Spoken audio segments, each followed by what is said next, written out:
প্রিয় ঢাবিয়ান, তোমাদেরকে জানাই আন্তরিক শুভেচ্ছা ও অভিনন্দন। তোমাদের জন্য অনেক অনেক দোয়া, শুভকামনা। তোমরা দেখিয়ে দিয়েছো কিভাবে উত্তম পন্থায় প্রতিবাদ করা যায়।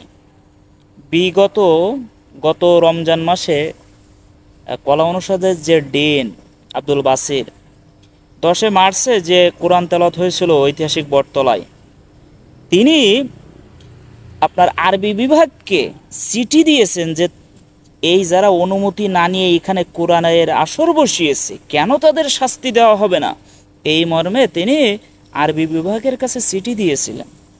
আর আজকে এসে ওই ডিন আব্দুল বাসির ওনার রুমে যে সুললিত কণ্ঠে শিক্ষার্থীরা কোরআন তেলাওয়াত করে শুনিয়েছেন।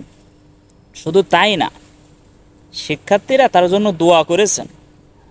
তিনি হতভম্ব হয়ে নীরব হয়ে শুনেছেন, কিছু বলার কোনো ইখতিয়ার নেই, কারণ এখন তো আর তেনার গিয়ার আর নেই, তিনি তো এখন আর গিয়ারে নেই।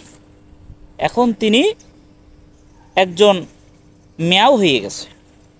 তা সুন্দরভাবে একেবারে উত্তম পন্থায় ঢাবির বিভিন্ন ডিপার্টমেন্টের শিক্ষার্থীরা তারা তাদের প্রতিবাদটা জানিয়েছে। পরবর্তীতে তিনি ওই সময়ই অবশ্য মৌখিকভাবে পদত্যাগ করেছেন এবং পরবর্তীতে তিনি লিখিতভাবে পদত্যাগ করেছেন। কেমন লাগে ভাইয়া আব্দুল বাসির স্যার? শিক্ষার্থীরা বটতলায় কোরআনের আসর করলে তোমার সমস্যা গাজলে, অথচ অন্য কিছু হলে তোমার গাজলে না।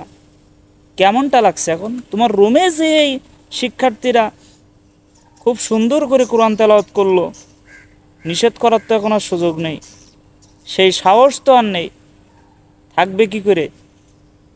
ভালো কাজ তো করুনি, তা সাহস থাকবে কীভাবে? সম্মানিত দর্শক মণ্ডলী, শিক্ষার্থীরা আসলে স্টুডেন্ট পাওয়ার, এটা অনেক বড় পাওয়ার। আজ এই শিক্ষক না, বাংলার জনতা এবং ক্ষমতায় থাকা বিভিন্ন পর্যায়ের উচ্চপদস্থ নেতৃবৃন্দ পর্যন্ত বুঝতে পেরেছেন যে স্টুডেন্টের পাওয়ার কি। আমরা সকলের জন্য দোয়া করি, আল্লাহ পাক তাদের উত্তম প্রতিদান দিক। আল্লাহ হাফেজ।